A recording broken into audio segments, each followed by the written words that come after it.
I'd like to welcome you all and thank you for coming. My name is Marshall Vian Summers. I'd like to take this opportunity in the next 45 minutes to an hour to present some things to you that I think are very important given the subject of ufology and how it connects with every aspect of our life and our future.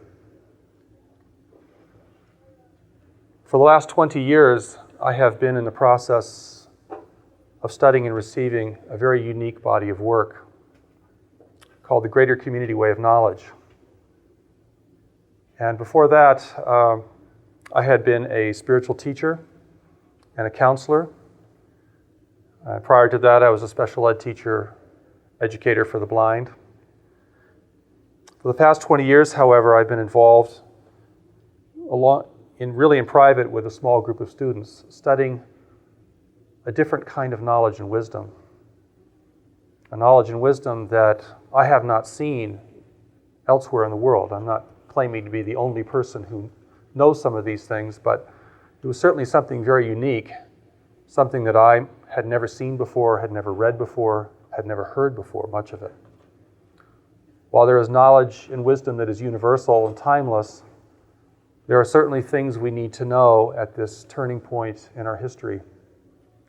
And perhaps some of the things that I'll be able to share with you today in the short amount of time we have together will illustrate some of these things and why they're important now.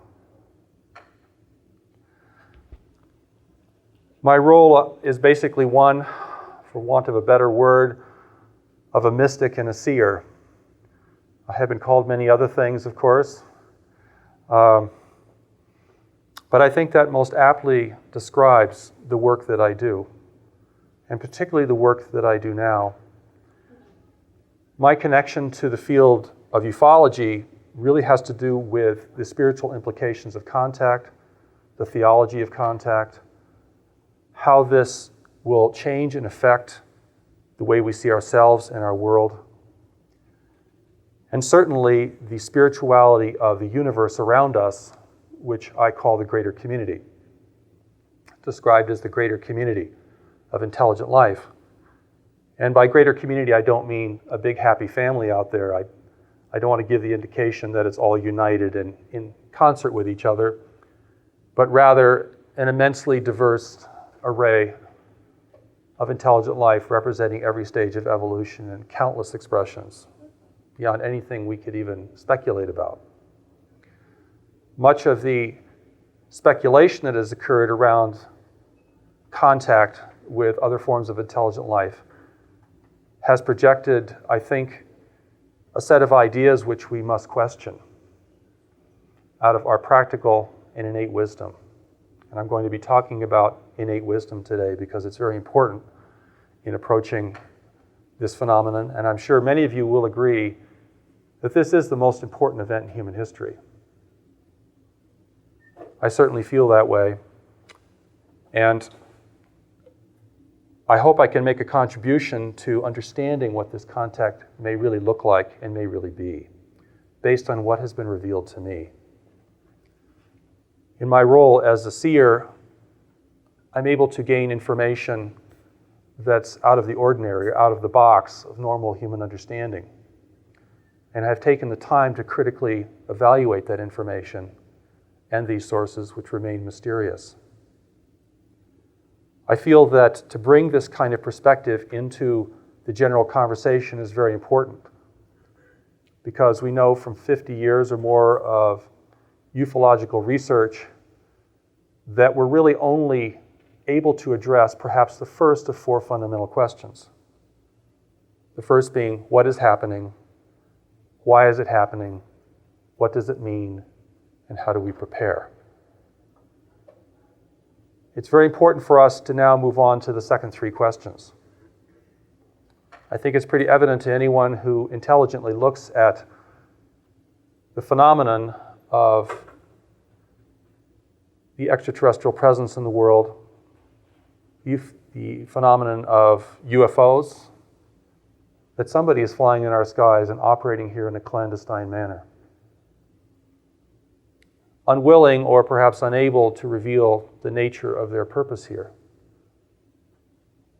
And who sent them? and what they are attempting to do. And there's been a broad range of speculation about those things.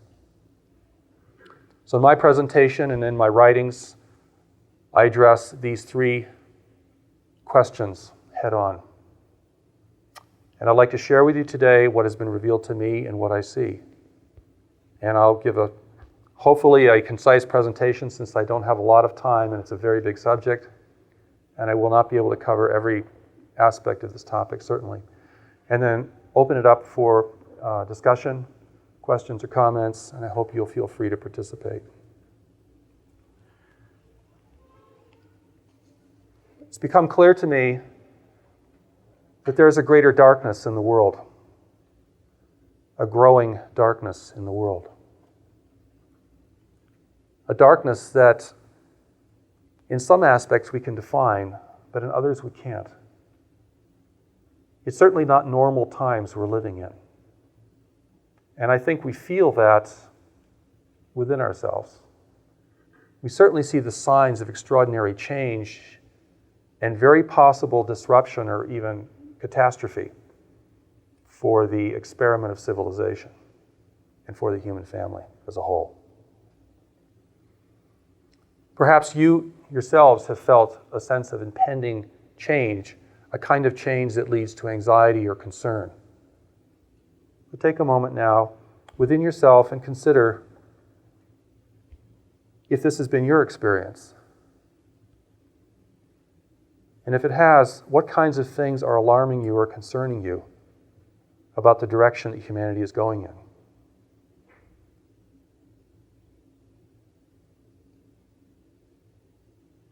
And about the condition of humanity today.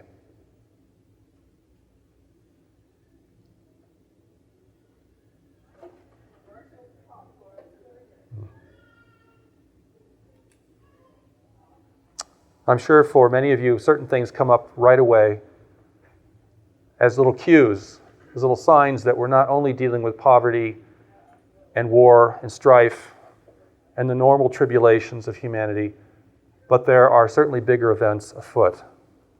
And part of that is the extraterrestrial presence itself. It seems to in some way be connected to the events that are occurring in the world.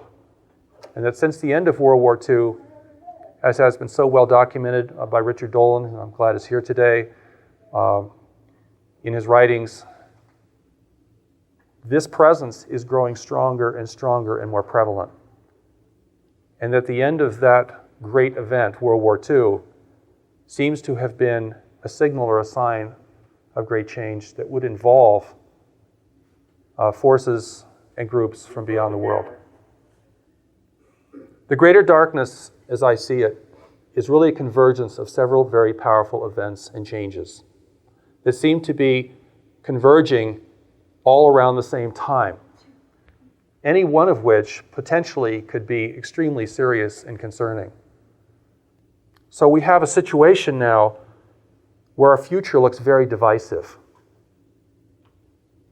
And you know, I'm very much a peace advocate in the sense of encouraging cooperation and unity, because that is my theme, is human cooperation and unity. But it's unity born of necessity, not just of a high moral attitude or a personal preference.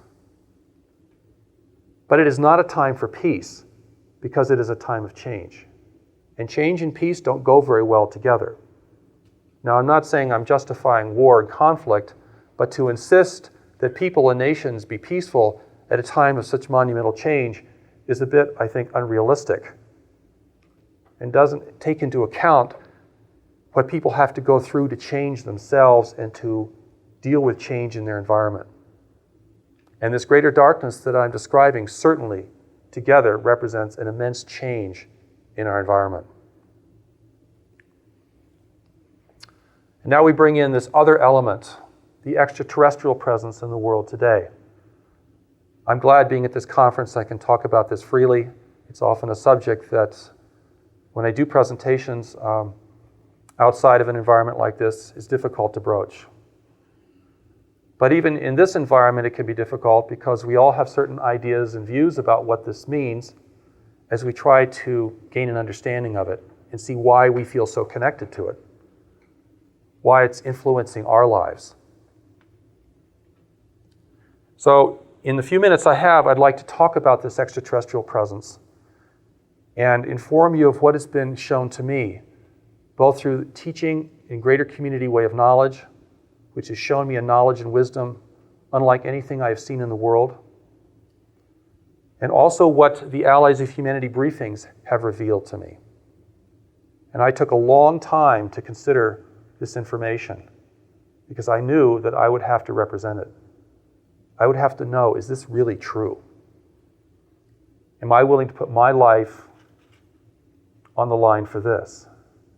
Because I must tell you, I was called out of a secluded life, an inner life, to do this kind of work. I never intended to do this kind of work, as perhaps you never intended to do the work that you're doing right now. This was something I felt I was called upon to do. It is not an easy message. I'm not here to tell you everything's going to be fine. The extraterrestrials are going to take care of us and shepherd us through these difficult times. I'm not here to tell you that our future is assured, that the spiritual powers in the universe are going to secure us and protect us and shield us from the very winds of change that we have created as a human family and that are just naturally happening in the world today. So to follow me into this, you have to have a little bit of courage to not feel so safe and secure. In fact, I'd rather you feel uncomfortable, because being uncomfortable is the beginning of wisdom. There's an old saying that no one ever became wise by accident.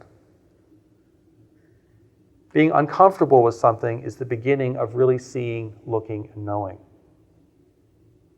When you're comfortable, you can pad it, you can overlay it, you can assign a value to it, and it won't bother you. And what is that but human denial in all of its many, many forms and expressions? What has been revealed to me about the extraterrestrial presence is something, unfortunately, I find not many people are aware of.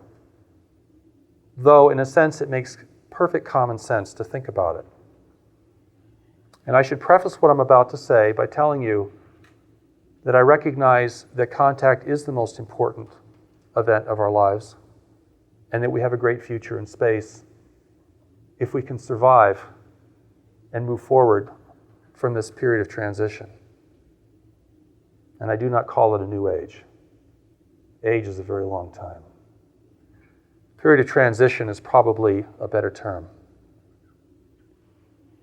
The Allies of Humanity briefings were sent in a series of 2 sets of briefings, and I was prepared to receive them for my study of intelligent life in the greater community and the spirituality of that life in the greater community. Otherwise, I do not think I could have received this information. I certainly didn't want to receive it. And when you don't want to receive something, you know you must know. That's usually a pretty good sign that it may have some authenticity. What the Allies' briefings are showing us is an intervention at a time of critical disruption in our world, a time that has been building for an intervention, and an intervention very different than what you see in the movies, or what we may usually think of as intervention. I think I can say that we're still a pretty primitive people in the sense that we look at change in a very violent way. We look at interventions in a very violent way because previously that's how interventions occurred. When the Mongols came over the hill, that was violent and destructive. But we're dealing with a very advanced races here that are not primitive in these same kinds of ways, though their intentions may well be the same. And humanity itself has become rather more sophisticated about interventions. The warriors and invaders today carry briefcases and cell phones and laptop computers. and offer the native peoples trinkets, televisions, electricity, cell phones, other exciting and tantalizing little things that within a generation, often without fail, will destroy that culture and everything it ever was. Those are the invaders and warriors today within our own human world. Violence is a last resort, not to be preferred. So certainly as you become more educated, more advanced, you recognize that the easiest way to win someone over is to convince them that they should be with you, or at least discourage them from resisting, usually a combination of the two. Now, you don't have to be a military theorist to understand this. We all have tried to make our children do what we want them to do.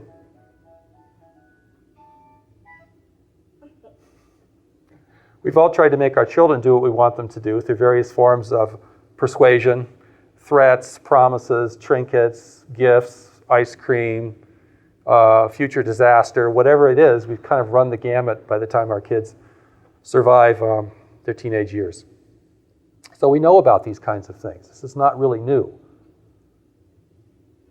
And we know that persuasion of this kind is very powerful. Governments all rely upon it and use it. And I think many of us now see that our freedom is being chipped away on a daily basis, eroded by these very kinds of activities. Not that we should be concerned, of course. Things are being taken care of for us. Yes. Just keep working and spending and believing, and it'll be okay. We'll find a way for you. And for most people, that's good enough. Unless you just happen to be a rebel kind of person, or a free thinker, or someone who just isn't willing to be so pacified, so cajoled, so easily reassured. And I hope I have many of you here in the room with me today. There is a real war of the worlds taking place, but it's not like the movie. It is a silent invasion. It is a carefully planned invasion to gain control of the world and the world's people. It is being generated not by military forces, but by commercial forces.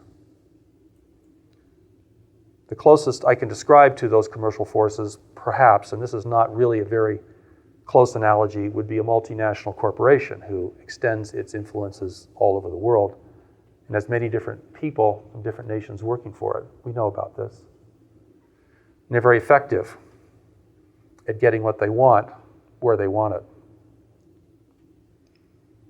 The Allies' briefings have really come at a time when we have reached a critical point where we have to see what this is. We can't spend another 20, 30 years speculating, well, I wonder why they're here. Maybe they're here to study us. Maybe they're here to help us. Maybe they've been our genetic coaches. Maybe we're their children, their offspring. Maybe we're kind of their spiritual understudies. They're here to shepherd us into a higher consciousness. How many people have heard these kinds of views? Tell the truth. Of course. Maybe we've even shared these kind of views, because they certainly are much more reassuring than other possibilities. The last thing we need is an extraterrestrial problem right now on top of everything else, yes? It's interesting when you look at this history of interventions, these very same kinds of ideas were prevalent in the native peoples. For instance, the projection of spiritual values, spiritual roles. Those tall ships out there have come from the spirit world. And whoever comes off of them is from the spirit world, because beyond the ocean is the spirit world. And this is subliminal thinking, just like beyond the stars is heaven. So anyone who comes from the stars is coming from heaven. Though we may not intellectually think that, we may say, oh, well, it's not heaven, I don't believe in heaven. Subliminally, however, we immediately assign them beneficence, superiority, moral superiority, ethical superiority. These values are assigned automatically with very little question. So when I speak at conferences, I hear a lot of criticism of the government, because it's certainly easy to do. Certainly is a great big target, and a deserving one at that. Very little critical evaluation of the extraterrestrial presence. It's just taken as a thing that's happening and probably good.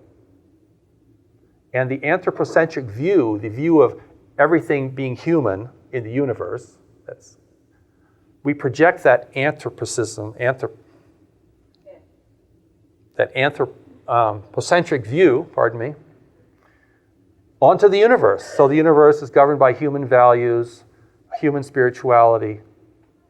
And of course, this is what all the native peoples did with the Europeans, who were far less different from them than the extraterrestrial presence in the world today. And of course, this enabled those races to be easily conquered, not by advanced technology, not by superior forces, but simply by their own ignorance and by using their own inherent conflicts to overwhelm them. These are classic versions of intervention. Classic. This is nature. I'm not making this up. This isn't a philosophy or a point of view. This is what nature does. If you want something that others have, you can either conquer them and risk destroying what they have that you want, or you can use other methods to gain control. So the Allies' briefings have come to warn an unsuspecting people that our world is greatly valued by others, and that the time has come where we have built the infrastructure that others can use. Worldwide communications, mineral extraction, global community of a sort. Also at a time where this is the time to intervene before we wreck the planet, before we destroy the property, before we damage what others would want for themselves. And this intervention that's been going on behind the scenes in a very surreptitious manner has been building for a long, long time. And so the Allies' briefings, and I'd like to read a couple passages from this. This is the first set of briefings, which I have highly marked, as you can see.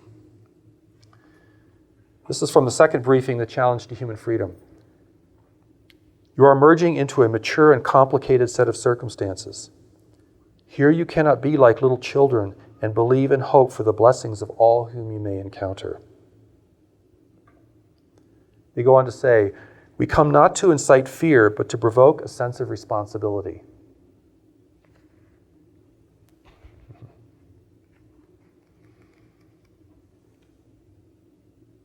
The promise of greater power, greater technology, and world domination will intrigue and incite many individuals, and it is these individuals with whom the visitors will seek to establish a liaison.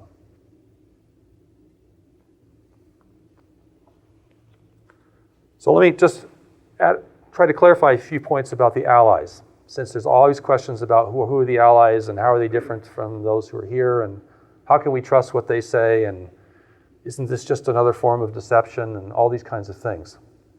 These are all questions I certainly struggled with when I began to receive these communications that were very different from anything I'd ever experienced before, and certainly were not the result of my desire for contact. The Allies of Humanity represent a small group of individuals from several worlds who have been witnessing the intervention for over a decade. They're not here in the world. They're not here to seek contact with us. They're not here to seek establishing any kind of diplomatic relations, trade, or anything like that. They're just here to witness what's happening and tell us, and to send their report, which they've done in these two series of briefings. And within these briefings, they try, I think, with some difficulty, to describe our local universe, what we need to know about our local universe, because it's not, not groups of celestial beings out there floating around. blessing the earth. We happen to live, according to the Allies' briefings, in a very well-inhabited part of the universe where trade is conducted on a large scale, and there are rules of conduct for all nations that exist here, which is not true in other areas of our galaxy which are not well-inhabited or well-charted. Within this region, if I could call it that, there are certain prohibitions about what one nation can do to another, and these are governed not by an empire, but by trade associations that govern routes of trade. So we don't have a galactic empire, sorry. No galactic brotherhood, no galactic group of enlightened nations out there. All nations that trade have to obey these rules. And one of these rules, according to the Allies, which was new to me, is that invasion is not allowed. You cannot invade another nation, or you bring down on yourself massive retribution. And this is to maintain a law and order. It's kind of you can do what you want in your own worlds, but you cannot go off and conquer others that are inhabited. Unless it appears that the natives of that world welcome and accept your presence. And the intervention, as I said earlier, is not made up of military forces, but of commercial forces. They're here to do business. And we are part of the business. And like all good interveners in the past, or in the recent past at least, they seek to use what we believe and expect and to prey upon our conflicts with one another. That allows a very small force to overcome a much larger force without the use of weapons and without anything looking like invasion. Now, I'm not asking you to believe this, but I do want you to consider it. Because sometimes people say, well, if they're not blowing us up, they must be our friends. If they're not attacking us, then they must be our friends. But I think that's an unwise conclusion to come to. There's many ways to turn somebody, to persuade someone, or to gain control of what they have. Certainly we see human beings endeavoring to do this in any number of ways amongst ourselves and with each other and between nations and so forth. All kinds of uses of leverage and persuasion and all the kinds of things we do with our kids at one time or another, but on a much bigger scale, of course. So one of those rules is you cannot invade. If you invade, then all your competitors come down on top of you and you basically get taken to some kind of court, or you cease to have trading rights, which to these forces is like the worst thing that can happen. So how do you gain influence within the world? Well, the Allies' briefings talk about it within 4 arenas that the intervention is taking place. The first, as I mentioned in my last reading of that passage, is persuading individuals in positions of power and authority. Talking about industry, government, and religion primarily. And not any individual, but only certain individuals. And it's interesting, people often ask, well, are our leaders this? Are they being influenced? Well, that's probably a more complex question because the intervention, as I understand it, is seeking to influence those who are not elected, not those individuals who go in and out of office. One, they're not very discreet. You can never entrust them with really important stuff. 2, they may change sides politically or something.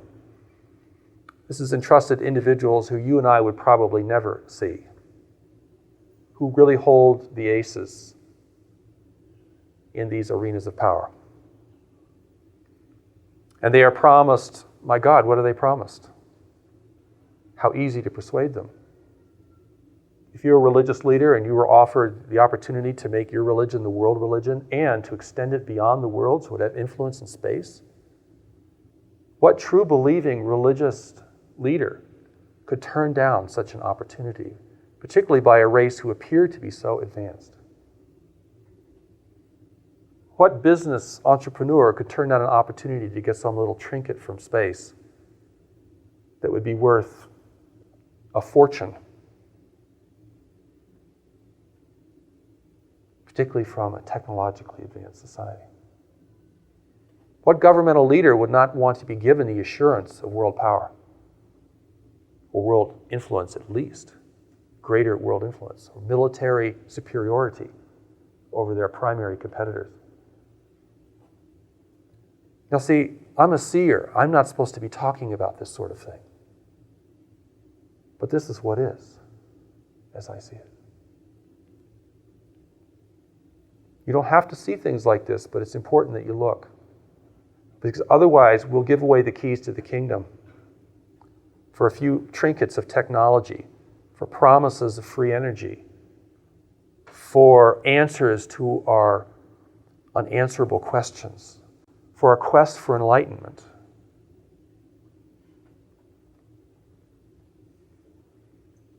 The briefings describe those groups here, and there's more than one, as being called collectives. That's what they're called out in our local universe. They're made up of many different races of beings and sort of a very strict hierarchical organization of control, certainly nothing we would ever want to be a part of. And they function like that. And these collectives are not even well liked amongst our galactic neighbors. They're just sort of tolerated as, sometimes merchants are just sort of tolerated, because at least they get goods to you. And that such collectives only really exist in any abundance in highly inhabited parts of the galaxy, where trade is carried on and where there are rules of conduct. Now this is the background, but it's very important for us to understand, because the intervention that these briefings describe is a pretty scary thing when you first look at it. But if you don't know the constraints on that intervention, you will not see the advantage that we have right here, right now. Because we are like the Aztec Empire of 2 million, and we're looking at 550 Spaniards. Who has the power? Who has the leverage? Does advanced technology mean anything? No. It's all about persuasion. So I'd like to go on now and read a short passage. These books have these wonderful drop-down quotes in them, and even when you look through them, you can read these quotes. This is from the third briefing, The Influence Upon Humanity. This is the second set of briefings, which we have up here. Though the visitors have a superior technology, the success of their entire mission rests upon their ability to persuade and encourage human allegiance.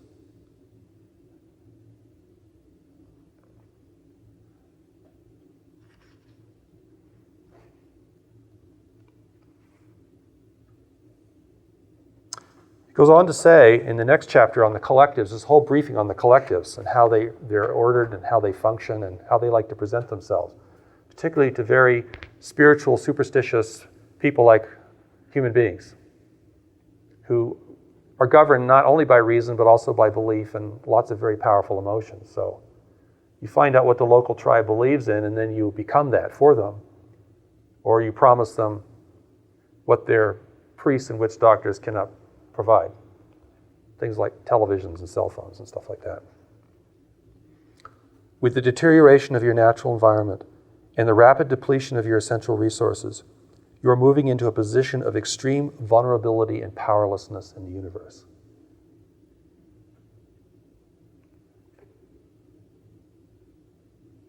And what could be more powerless than a human family that's running out of arable land, whose primary sources of energy are in decline, whose recent and ancient animosities are being flared, whose competition for the remaining resources is being escalated as each day goes by?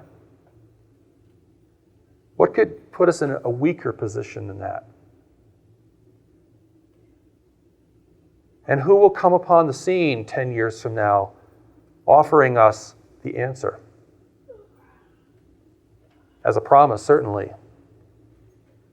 And we certainly think that anyone who can get here can probably do just about anything. Arthur Clarke said, advanced technology is indistinguishable from magic. And we all believe in magic, don't we, like the song? Come on. We all believe in a little bit of magic. This is the situation now. We are the natives of the New World. We are not together with each other. My message fundamentally is one of unity and cooperation born of necessity. We're not going to agree about God. We're not going to agree about marriage. We're not going to agree about our favorite and foremost saints. We're not going to agree about lifestyle. We're not going to agree about political organization. We're not going to agree about a lot of things. But survival and freedom, many people can agree about. And as we become closer to nature, we recognize that the strong do dominate the weak in life if they can. And it is just as true in the universe around us. It's a much bigger situation, far more complicated, many more participants, greater skills are required, greater understanding is required. But essentially, at this level of existence, which is not our spiritual reality, this is how it is. So if we think that we're going to be saved by extraterrestrials, saved by God, saved by angels, saved in the 11th hour by some wonderful Star Trek ingenuity, then I think we're really selling away our future on a promise and a whim. Just like we believe so many things that we later regret because, they sounded so good at the moment. So what I'm talking here is not some kind of, esoteric philosophy. I'm talking about common sense. No one should be coming to our world without our permission. This is our house. If you don't think it's our house, then you've already opened the doors to whoever wants to be here. Now, if someone came into your house, most of you would want to find out who they are and why they're there, and you'd want to find that out before they came inside. We can't be foolish about this. If this is the biggest event in human history, then it's the most important thing we have to consider. And we better look at the bottom line first, as a natural event and not some phenomenon alone. Nature says that if one race moves in on another, it's for only one purpose. That's what nature says. It has nothing to do with better or worse. It's kind of amoral, if you would. So what has been revealed to me by the spiritual powers that I understand and experience is a desire to save humanity from itself. Not only from its own destructiveness, our own destructiveness, but from falling prey to an intervention that's really using the situation to help themselves, in the classic way that interventions always do. In a way that's it's pretty. When people say this is so inexplicable and we'll never understand it, I think that's incorrect. Of course we can understand this. If someone comes into your house in the middle of the night, are you going to say, well, this is really strange. I don't think I can understand this. And do you have a right in your house to determine the rules of engagement? Probably, I think so.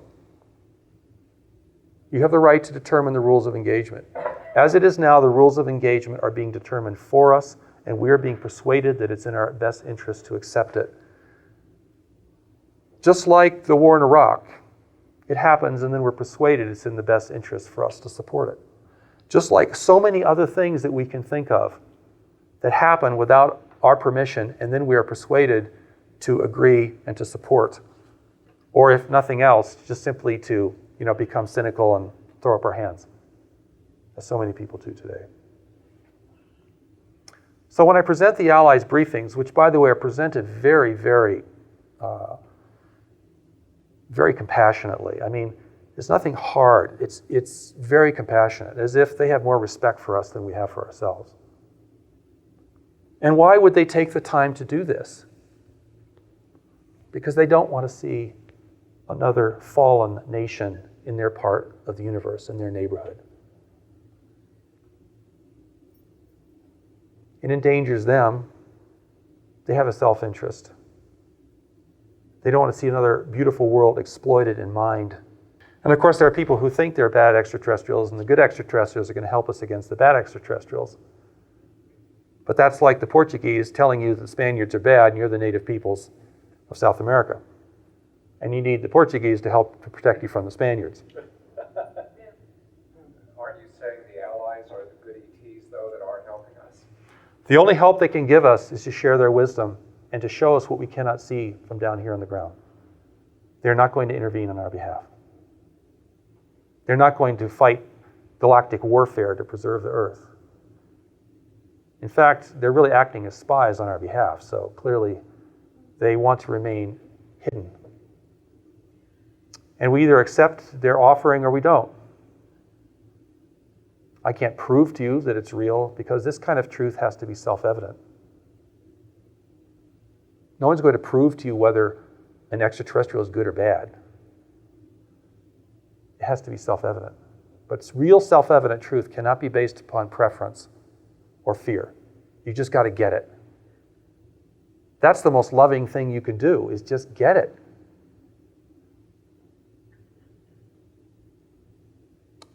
So, what the Allies briefings also present is the steps of what we can do and what we must start to do now. This is not a struggle where technology is going to play a big role. Okay? This is more a matter of awareness and determination.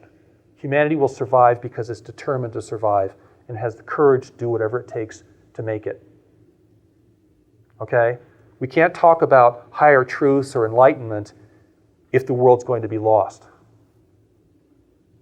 We can't indulge ourselves in the splendors of our spiritual advancement in the future if the world is threatened to be lost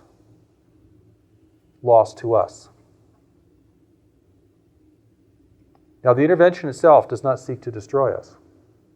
It seeks to use us. We're part of the resource. We are the workforce for this world.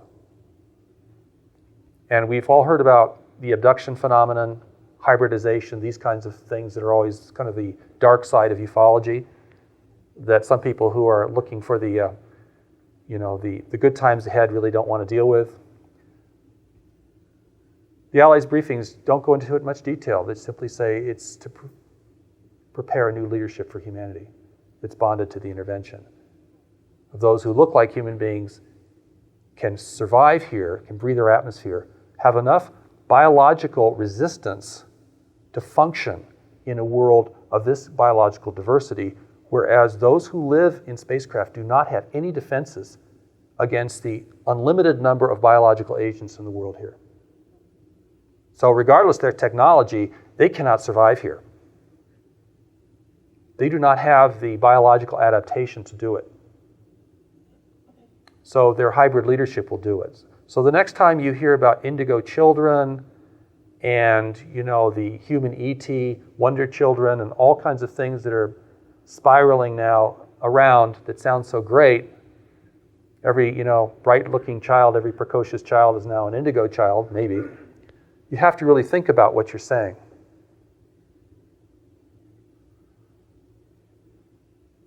And the amazing thing is that when you look, if you can see this picture, and perhaps, I hope I can put enough pieces of it in so you could begin to see it for yourself, or at least to consider it, you'll start to see why certain things make sense.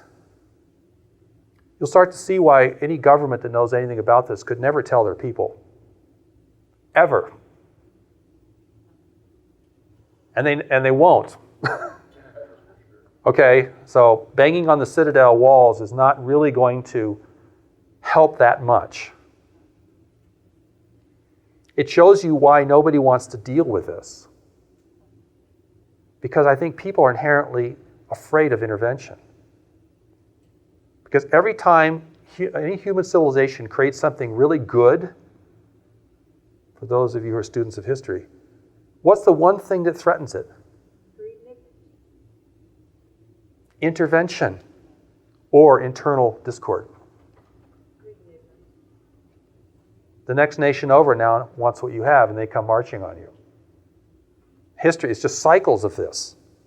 You create, as good an environment as you can, which is usually not that great, but it's as good as you can. What happens? Intervention. So this is life. We are now part of a greater community of intelligent life. We're not just here on this little planet, our little island paradise, struggling with each other, fighting with each other. We now have a responsibility and an accountability to a larger arena of intelligent life. Or this world will be taken without firing a shot. The 4 areas of intervention: persuading individuals in positions of power and authority, certain individuals; affecting religious views and impulses. And I could certainly spend a lot of time talking about this today because it's a very, very important subject for any of you who really are interested in spirituality or practicing, have a spiritual practice or so forth. The third is establishing a physical presence, an assimilation, a sense of normalcy, that having extraterrestrials around is just kind of normal. And maybe for us who are a little older, it's still not very normal, but if you talk to your 6-year-olds, extraterrestrials are normal and cool. They got extraterrestrial squirt gun and extraterrestrial, balloons, and they got extraterrestrial stuff. You can see some of that here at the conference, I'm sure. It's assimilation, it's familiarity. It's breaking down the barrier of strangeness. See what I'm saying? Focus very much on children. I mean, it's not no accident that children are targeted with this stuff. It's not just, advertising. And the 4th arena is hybridization, creating for the intervention a human being allegiant to them who has certain kinds of extraordinary powers or extra extraordinary powers, who, because of their brilliance, can work their way into the arenas of power. So all this 50 years, while things are flying around and we're wondering, and landing here and doing this and doing that, and we're wondering, and we're trying to put it all together, all this infrastructure is being built. And it's worth it. 50 years, it's worth it. We don't think in those time frames, but others perhaps do. It's worth 50 years of laying the groundwork for a nonviolent conquest of the planet, where its human workforce will be preserved and its vital resources will be preserved. This is what the Allies of Humanity briefings are basically telling us, is that we are in line for something like this. It is happening, and we are not getting it. And the reason we're not getting it is why these briefings were sent. We cannot go on another year, another 10 years, thinking of this as a science experiment, thinking of this as an adventure in consciousness, thinking of this as part of our personal self-fulfillment. Those tall ships out there, they're only here for one reason. That's what generates intervention. We think we're being studied because we're so fascinating and interesting and peculiar and irrational, or we have something that they need. And this is all just foolishness, in my opinion. We're just congratulating ourselves. This is a form of self-adornment, if you will. So the beginning key of preparing for this, which the Allies briefings begin to present, which presented in much more detail in my other writings, book Steps to Knowledge. I mean, that is a book of gaining a connection to the deeper intelligence you have within you, which is called knowledge. Far greater than intuition it is. This is what gives you power in the universe, not technology. This enables you to know what others know. This enables you to be free from persuasion and deception. If you can advance in the way of knowledge, no force, human or extraterrestrial, can turn your mind. And we know our minds can be turned because they have been turned before, again and again. So let's not fool ourselves in thinking that we're indomitable, invulnerable in the field of mental persuasion. And that is the field of power. That could give several thousand extraterrestrials the ability to take over this world in the way they want to. They'll feed human conflict for those who are violent. They'll pacify those who are spiritual. They'll implant themselves in the corridors of power. They'll bring about an ever weakened humanity, and then they will arrive with their gifts of technology, peace, empowerment, the future, the galactic brotherhood, all these things that we have seen already being offered. The channeled books, and I have nothing against channeling. The channeled books of the ETs and the spirit and the angels working together to uplift the biological code or the harmonic vibration of humanity. Preparation. I'm going to go through it very simply because it's a very big topic and I can only highlight it in the time I have with you today. There has to be education and awareness. If we don't know what we're looking at, nothing else is going to work. We have to get a very sober view of what we are looking at. And that's not so easy to do, given our own preferences, our own fears, and some of the prevailing attitudes and beliefs around us. The next is we have to learn about this knowledge that is used out there, because that's the thing that really is going to protect us as individuals and the thing that we can help to empower other people. Because if we don't have this power, then we are easily persuaded. This is spirit. This is the core of our spirituality. This is where the whole spiritual reality and importance comes into play. If you don't know, you can only think. And if you can only think, you can be persuaded. Because thoughts are the instruments of persuasion, as well as the vehicle of communication. And we're dealing with races of beings who are much more clever at mental persuasion than any advertising agency or any government, any public relations firm that we have here on Earth. They are clever, because this is how you get what you want out there, short of outright conquest.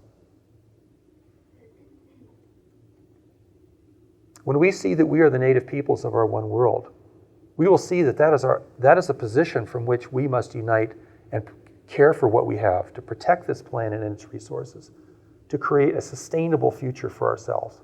Because if we don't, we will fall under the dominion of foreign powers. It will just be a matter of time. The Allies say if we push back this intervention and they talk about how that can be done, there will be other interventions. It's like the Alaskan wilderness. The oil companies aren't just going to give up with one congressional vote. They'll be back to next session. And they'll keep at it until they win, which they recently did. They're not going to give up. They want that. So from here on, we are going to have to protect this planet. And we can only do that with a certain degree of human unity and cooperation. So the idea of going to war is so wrong from the sense that it weakens us within the context of the greater community.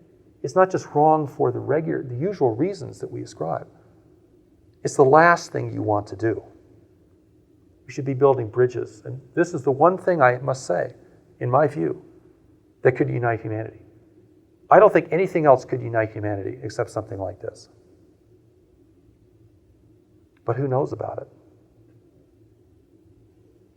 It's like the speech, remember the President Reagan speech? It's interesting here.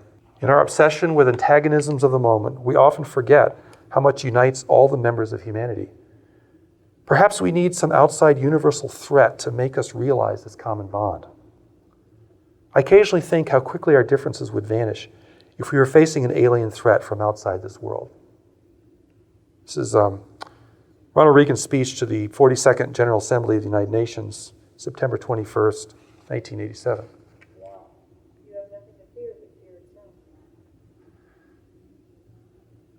So I'm presenting this to you, as the Allies said, not to incite fear, but to provoke responsibility. We are responsible for our future, and we will lose our freedom if we do not protect it. And that freedom now is based upon human unity and cooperation and the preservation of the very resources upon which we depend.